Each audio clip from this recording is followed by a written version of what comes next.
It's just before sunrise, getting ready to head out for the first run of week 11, 5 miles, hoping that the rain holds off. New Year's Eve 5 mile run done. It's a little bit windy, a little bit cold, but not raining. And we got it out of the way early, so I can just enjoy the rest of my day.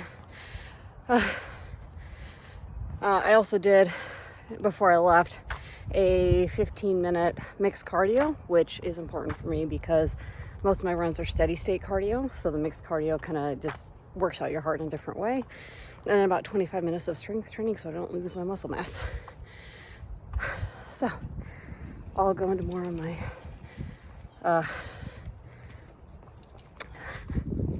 oh my gosh, I don't have words right now. I'll go into more into my cross training on future videos. Happy New Year, starting the year off with a 10-mile run. Let's get this done. First run of 2023 done, 10 miles. A little rough, it's pretty cold, and I actually had to take off my sweatshirt for a while and just run in my tank top because I got too warm. The problem with that being that my Apple Watch really doesn't like cold. So now it's like as soon as my run's done, it just dies. It says there's no battery because the battery is like WTF because it's only like 40 degrees out. So anyway, all done though. Let's get inside. After it stopped working after my last run, my husband took me out and we got a new one of the Ultras. So I'm gonna test it today on another 10 mile. It's about the same temperature. And if this one does not crash as soon as I'm done with my run, then we'll know that that was part of the issue. Just had an old phone, needed to old watch that I needed to swap out. In fact, it was so old, again, like more than 4 years old, that there was not even like a trade-in value for it. So it's sitting up, turned off in a desk drawer right now that I can use as a backup because you can have more than one Apple Watch connected to your phone. And so that's what I have, and it's sitting there as a backup. So we'll see how this goes. I am back from my 20-mile run. The good news is the new Apple Watch worked perfectly. And battery-wise, battery-wise, even after a 3-hour plus run and wearing it all morning, it's still at like 72%. The bad news is that I laid down to stretch, and this is where I live now. RIP legs. We're done. I'm gonna get the stretching in, and I will work on the recap video later. Brief recap, back to the new Apple Watch. The nice thing is that the battery does not seem to be as sensitive to the cold as I mentioned, and so it's not dying after runs. That's a big win.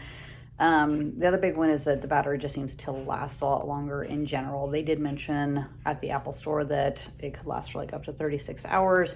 I still charge mine briefly every day, but as long as I've made sure to put it in sleep mode when I go to bed, because I do use it as my alarm clock, that it's only using like a couple percent overnight instead of the like 30% that my old one was using. So good news there. It's also more comfortable because it has a more adjustable strap. So instead of having like the whole, like, I don't know what that's called, like where you have the little like needle thing that goes into the different holes, and so it's like a very specific setting, and I was kind of in between two of them. This one you just like put it however is comfortable for you. Only other exciting thing that happened was after I went for my 10-mile run, my second 10-mile run for the week, I had a very weird like dizzy spell where my vision kind of closed off and I couldn't hear anything. Like everything, I think either my blood sugar or my blood pressure got too low or my electrolytes were really off. And what had happened was I ate before I ran, and because it was 10 miles, I don't normally tend to fuel on a 10-miler. And so I didn't. I brought like water and electrolytes and stuff like that. And then when I got back, I immediately got pulled into like a work kerfuffle. I was going to eat immediately after, and then I just forgot. And then it was a couple hours later. And then as I was making my post-workout protein shake, that's when I started to feel that. But I really quickly sucked the protein shake down, got lots more water in me, and I felt 100 times better. So I think it was one of those three things. So just to friendly reminder out there from Running Mom to make sure to eat and fuel properly after you get back from runs too. Anyway, I think that's all for week 11. Next up, week 12.